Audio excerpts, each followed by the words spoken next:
For the remaining parts of part C, I want to refer you to this Kruskal algorithm pseudocode taken from 170. This is really helpful to see what the different parts, the different steps of the algorithm are. So first we need to make set, because remember that Kruskal is implemented using a union find data structure, right? The disjoint set data structure. And in the very beginning, all the items have to be in their own set. And so this is going to take a fixed runtime of V, where V is the number of vertices in your graph. And then we need to sort the edges, okay? But in all of these remaining parts, parts 2 through 4, we're going to assume that the edges are already given to you as sorted, okay? And I think it's actually parts 2 to 5, yeah. The edges are going to be given to you sorted, so you don't even need to take into account the runtime for this part of the algorithm. Instead, the dramatic difference is going to come in this for loop.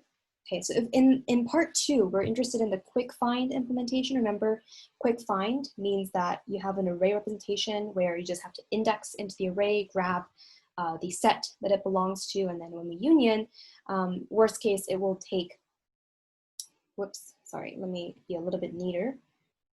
It will take worst case linear time,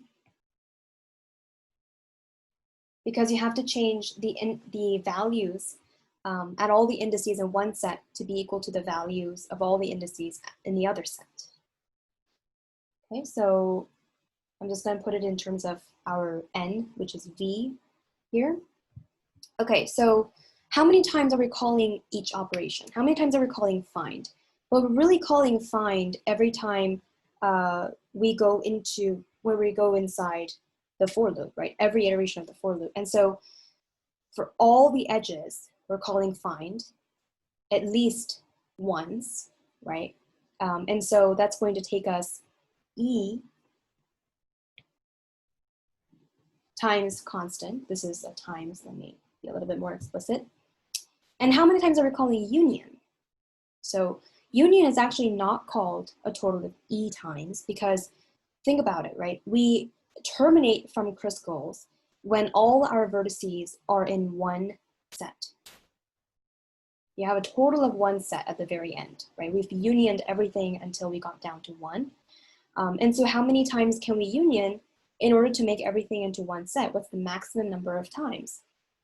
It's O of V, right? If I have, let's say, 3 vertices, right? They're all in their own set in the very beginning. If I merge these, right? And then I have these merged with this one, right? If I keep on merging one at a time, one vertex at a time, then that's going to take me V minus 1 unions, and that's O of V.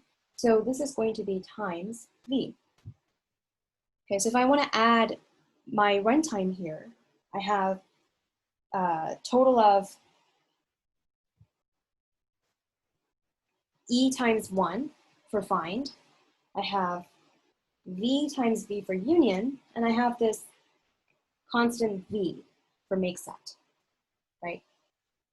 Okay, so this is going to come out to be theta of V squared plus E, but E is at most V squared, right? Look back on midterm 2 to see why E is at most V squared, but this will now allow us to simplify it to theta of V squared, or you could say theta of E, okay?